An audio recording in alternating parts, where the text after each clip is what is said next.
अस्सलाम वालेकुम everyone, welcome back to my YouTube channel. I hope आप सब खैरियत से होंगे। आज की वीडियो का टॉपिक है सेकंड स्पीच। आज के वीडियो लेक्चर में हम सेकंड स्पीच को डिस्कस करेंगे। प्रीवियस वीडियो में हमने सेटन की फर्स्ट स्पीच को डिस्कस किया। स्टूडेंट्स, ये तमाम वीडियोस जो हैं पैराडाइज लॉस्ट की आप लोगों के लिए काफ़ी ज़्यादा इंपॉर्टेंट है। So without wasting more time let's begin. Students, इस स्पीच के अंदर सेटन जो है ये बेल्ज़ेबब को मुखातिब करता है, बेल्ज़ेबब को एड्रेस करता है। बेल्ज़ेबब कौन है? बेल्ज़ेबब एक फैलन एंजल है जो सैटर्न का बहुत करीबी मानने वाला होता है। सैटर्न इस स्पीच में बेल्ज़ेबब के माइंड से बहुत सारे डाउट्स निकालना चाहता है। बेसिकली सैटर्न की फर्स्ट स्पीच के जवाब में जो बेल्ज़ेबब है ना, वो सैटर्न को कहता है कि प्यारे सैटर्न, फरिश्तों के बादशाह, तूने हमें जंग पर उकसाया। अब तेरी वजह से हम इतनी बुरी हालत में हैं। गॉड ने हमें जन्नत से निकाल दिया है और अब हम इस जहन्नुम में, इस अजाब में जी रहे हैं। तो इस स्पीच में सैटर्न अपने अपकमिंग प्रोग्राम्स के बारे में प्लान करता है बेल्ज़ेबब के साथ। सैटर्न कोशिश कर रहा है कि वो अपने कंपेनियंस को कॉन्फिडेंट रखे, उनको मुत्तहिद रखे, इसलिए वो उनको मोटिवेट करता है। सैटर्न बेल्ज़ेबब को कहता है कि हमारा जो पर्पस होना चाहिए ना, वो नेकी को ख़त्म करना है और बुराई को फैलाना है। सैटर्न उन्हें कहता है कि now we have to oppose God's will and God's goodness.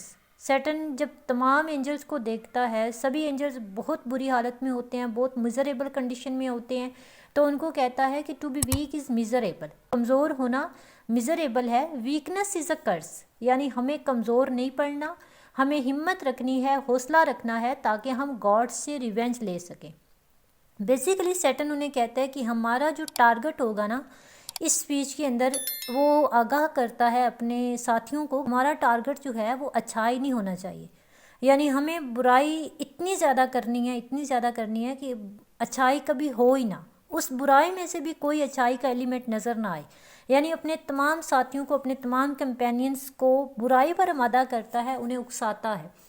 और वो उन्हें कहते हैं कि अगर हम इतनी ज़्यादा बुराई करेंगे, उस बुराई के बावजूद भी अगर गॉड का जो इरादा है, उन बुराइयों, उन बद अमलियों में से भी वो हमारे गुनाहों के अंदर से भी कोई नेकी निकाल कर हमें उसका फल देना चाहे, क्योंकि गॉड तो गॉड है, वो नेकी ज़ाया नहीं होने देता। उसकी हिकमत अमली है कि वो छोटे छोटे गुनाहों में से भी बड़ी बड़ी नेकियां तलाश कर लेता है। तो सैटर्न कहते हैं कि अगर गॉड ने हमारे गुनाहों के अंदर से भी कोई नेकी निकाल कर हमें उसका फल देना चाहा, तो उन्हें शक है कि हमारे गुनाहों में से भी गॉड कोई छोटी नेकी ना निकाल ले। तो हमारी ये रिस्पॉन्सिबिलिटी होनी चाहिए कि हम उसकी मुखालफत करें, यानी इस हद तक बुराई करें कि नेकी की गुंजाइश ना बचे। हमारी जो नीयत है वो बहुत बुरी होनी चाहिए, इवन अच्छाई में से भी हमें बुराई निकालनी है। असल में हमारा मकसद ही गॉड को तकलीफ़ देना है। सैटर्न अपने मजबूत इरादों के साथ अपने साथियों को, अपने कंपेनियंस को कहता है कि अगर हमने गॉड की क्रिएशन, जो कि ह्यूमन बीइंग है, बेसिकली ह्यूमन बीइंग जो है ये टारगेट था शैतान का, उसको अगर हम ह्यूमन बीइंग को, यानी इंसान को अच्छाई से बुराई की तरफ माइल कर लेंगे, तो ये मेरी सबसे बड़ी जीत होगी। वो कहता है कि देखो, जो गॉड ने हमारे पीछे फरिश्ते भेजे थे ना, जो उसके वज़ीर थे, वो भी अब सभी वापस जन्नत में चले गए हैं, और हमारे ऊपर जो आग थी सल्फ़र की, वो आग की लहरें और वो जो आग का तूफ़ान था, और जहन्नुम में गॉड ने हमारे ऊपर जो तूफ़ान भेजा था, अब वो सभी तूफ़ान ख़त्म हो चुके हैं। वो इतना बड़ा अजाब आहिस्ता आहिस्ता ख़त्म हो गया है। ये मौका हमें हाथ से जाने नहीं देना चाहिए, और हमें बस अब ये सोचना है कि हम अपने दुश्मन यानी गॉड को कैसे परेशान कर सकते हैं, और किस तरह से हम ह्यूमन बीइंग, जो कि उसकी पसंदीदा क्रिएशन है, उसको किस तरह से बुराई पे आमादा कर सकते हैं।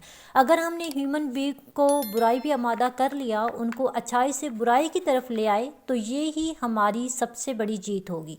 तो इस स्पीच के अंदर बेसिकली सैटर्न जो है वो अपने मकसद के बारे में, अपने पर्पस के बारे में अपने फॉलन एंजल साथियों को बताता है, अपने जो उसके कंपेनियंस हैं उनको आगाह करता है कि हमारा जो मकसद है वो क्या है। ठीक है, पिछली स्पीच में इसने कहा था कि अब इस बार जो हम जंग शुरू करेंगे, वो जंग थोड़ी डिफरेंट टाइप की होगी। तो इस स्पीच के अंदर वो उनको डिक्लेयर कर देता है कि बेसिकली हमारी जंग जो है वो ह्यूमन बीइंग के ऊपर स्टार्ट होगी। हम उनको बुराई की तरफ आमादा करेंगे, नेकी को ख़त्म करेंगे, और नेकी में से भी इतनी गुंजाइश नहीं छोड़ेंगे कि उसमें से गॉड کوئی چھوٹی سی نیکی نکال کے ہمیں اس کا صلہ دینا چاہے۔ تو یہاں پہ آج کی ہماری اسپیچ اینڈ ہوتی ہے۔ آئی ہوپ آپ کو سیٹن کی یہ اسپیچ اچھے سے سمجھ آئی ہوگی۔ اگر ویڈیو اچھی لگی ہے تو ویڈیو کو لائک کر دیں۔ ملتے ہیں نیکسٹ ویڈیو میں، اپنا رکھیے گا خیال، اللہ حافظ۔